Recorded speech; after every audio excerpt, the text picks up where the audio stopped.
مطلعين أم كلثوم بتجري ورا الرجالة، جدل كبير وحالة غريبة حوالين فيلم الست. كل يوم التساؤلات بتكتر، هل فعلا منى زكي فشلت في تقديم شخصية أم كلثوم؟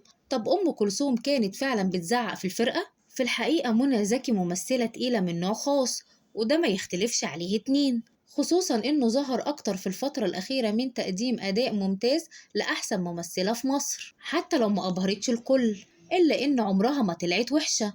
هنا في جانب تاني، جانب بيخلي الناس تتلخبط بين الشخصية والممثل، وجانب تاني فاكر إن الممثل لازم يكون دايما طيب، مع إن لو عمل كده يبقى بيمثل شخصيات من كوكب تاني.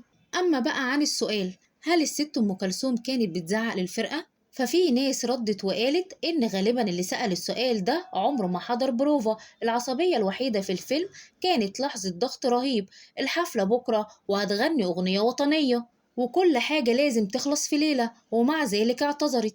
نيجي بقى للهجة، هل أم كلثوم كانت بتتكلم سوقي؟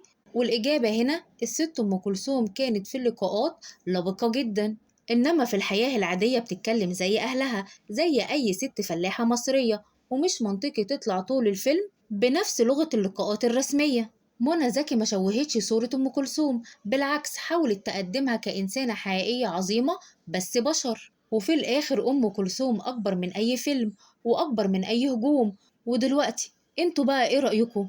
شايفين الهجوم ده منطقي ولا ظلم للفيلم والمنى زكي؟